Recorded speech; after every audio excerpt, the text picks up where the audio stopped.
नमस्कार साथियों। Political science की तैयारी करने वाले विद्यार्थियों का आपके अपने YouTube चैनल पर हार्दिक स्वागत अभिनंदन है। आज फिर से मैं आपके लिए कुछ खास इम्पोर्टेंट एनसीईआरटी संबंधित क्वेश्चन लेकर आया हूं। साथियों, ये वो खास क्वेश्चन है जो कहीं ना कहीं आपको एग्जाम में देखने को मिलते हैं। इससे पहले भी मैंने पहले वीडियो बना दिए हैं, उनको भी आप जरूर देखें, कहीं ना कहीं आपको फायदा मिलेगा। और जो अगर क्वेश्चन आपको नया लगता है और आपने नहीं पढ़ा है तो उसको आप अपने रजिस्टर में जरूर ऐड कर ले। आज का पहला क्वेश्चन मैं आपके सामने रख रहा हूँ। पहला क्वेश्चन क्या कह रहा है साथियों, सुनिए। पहला क्वेश्चन है, व्यक्ति के उच्चतम विकास हेतु परम आवश्यक है। क्या अधिकार है, संपत्ति है, न्याय व्यवस्था है या कानून है? सही उत्तर क्या होगा इसका? अगर आपको आता है तो आप कमेंट्स के माध्यम से बता सकते हैं और नहीं आता है तो आप सुन सकते हैं आराम से। तो साथियों, इसका सही उत्तर होगा अधिकार। अधिकार जो है व्यक्ति को उच्चतम विकास हेतु परम आवश्यक है। जब आप अगर किसी व्यक्ति को अधिकार नहीं देंगे तो वो अपना सर्वांगीण विकास नहीं कर पाएगा। दूसरा सवाल ये है, राज्य द्वारा मान्य और कानून द्वारा रक्षित अधिकार क्या कहे जाते हैं? क्या प्राकृतिक अधिकार कहे जाते हैं, या वैधानिक अधिकार कहे जाते हैं, या नैतिक अधिकार कहे जाते हैं, या परंपरागत अधिकार कहा जाता है इनको? तो साथियों, इसका सही जो आंसर होगा वो होगा वैधानिक अधिकार। तीसरे नंबर का सवाल आप सुनिए। निर्वाचित होने का अधिकार निम्नलिखित में से किस श्रेणी के अंतर्गत आता है? निर्वाचित होने का अधिकार इंपोर्टेंट है। ऑप्शन आप देख लीजिए। क्या ये सामाजिक अधिकार के अंतर्गत आता है, या आर्थिक अधिकार के अंतर्गत आता है, या राजनीतिक अधिकार के अंतर्गत आता है, या फिर धार्मिक अधिकार के अंतर्गत आता है? नॉर्मली इसको आप बता सकते हैं आराम से। तो इसका सही उत्तर होगा साथियों राजनीतिक अधिकार। वोट देने का जो अधिकार होता है वो एक राजनीतिक अधिकार है। चौथे नंबर का क्वेश्चन आप पढ़िए आराम से। प्राकृतिक अधिकारों की अवधारणा के अंतर्गत निम्नलिखित में से कौन सा अधिकार प्राकृतिक अधिकार नहीं माना गया है?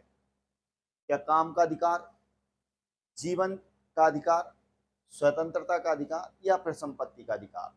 तो आपको बताना है कि निम्न में से कौन से जो प्राकृतिक अधिकारों की अवधारणा के अंतर्गत निम्न में से कौन सा अधिकार प्राकृतिक नहीं है। तो साथियों, बात करूं तो काम का जो अधिकार है ये प्राकृतिक अधिकार नहीं है, जबकि जीवन का अधिकार, स्वतंत्रता का और संपत्ति का ये प्राकृतिक अधिकारों के अंतर्गत आते, ध्यान रखना है। पांचवें नंबर का क्वेश्चन जो है, मानव अधिकारों के पीछे मूल मान्यता यह है कि, बताना आपको कौन सी मान्यता है। क्या अधिकार प्रकृति प्रदत्त है?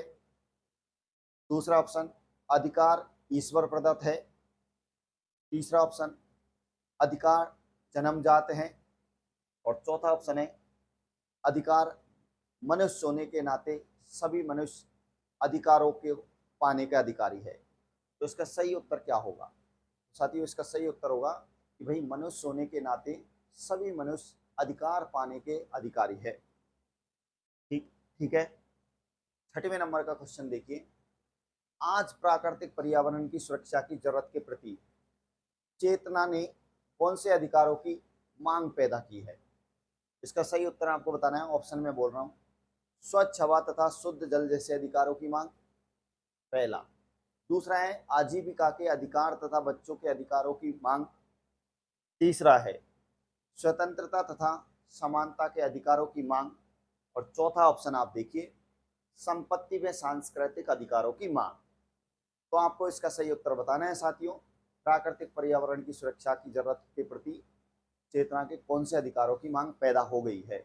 तो इसका सही उत्तर होगा साथियों ऑप्शन नंबर 1, स्वच्छ हवा तथा शुद्ध जल जैसे अधिकारों की मांग। सातवें नंबर का क्वेश्चन आज का देखिए। निम्नलिखित में से कौन सा अधिकार राजनीतिक अधिकारों की श्रेणी में नहीं आता है? पहला है वोट देने का अधिकार। दूसरा है काम पाने का अधिकार। तीसरा है चुनाव लड़ने का अधिकार। और चौथा है राजनीतिक दल बनाने का अधिकार। तो कहीं ना कहीं ये पहले आ चुका है, आप इसको आराम से बता सकते हैं। तो साथियों, बेसिक ये आप बता भी सकते हैं कि वोट देने का अधिकार है, चुनाव लड़ने का अधिकार है और राजनीतिक दल बनाने का अधिकार ये एक राजनीतिक अधिकार है, जबकि काम पाने का अधिकार राजनीतिक अधिकार नहीं है।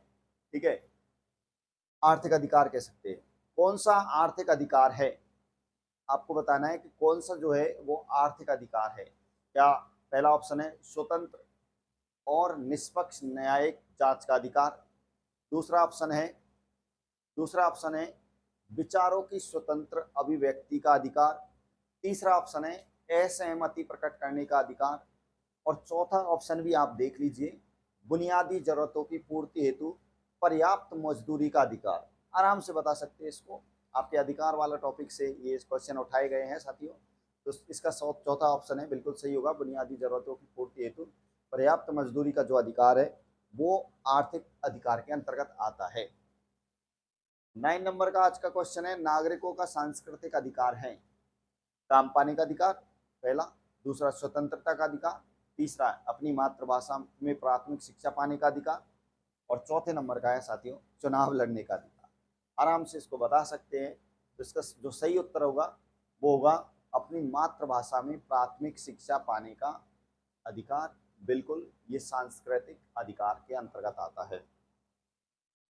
उसके बाद आज का मैं आपके लिए अंतिम क्वेश्चन लेके आया हूँ। इससे पहले मैं आपको बता देता हूँ कि कल वाले वीडियो में मैंने आपसे पूछा था कि सामाजिक न्याय जो है वो हमारे भारतीय संविधान में उसका उल्लेख कहाँ मिलता है। सामाजिक न्याय का उल्लेख भारतीय संविधान में कहाँ मिलता है? तो उसका राइट आंसर था साथियों प्रस्तावना में। कुछ बच्चों ने इसका आंसर सही बताया भी था। आपको ध्यान रखना है, सामाजिक न्याय का उल्लेख भारतीय संविधान की प्रस्तावना में। जिसका आंसर आपको देना होगा खुद को ही, ऑप्शन आपके सामने है, इसका उत्तर आप कमेंट्स में देंगे। फिर कल आपके लिए इसी प्रकार के वीडियो क्वेश्चन में लेके आऊँगा, ज़रूर देखें उनको। धन्यवाद।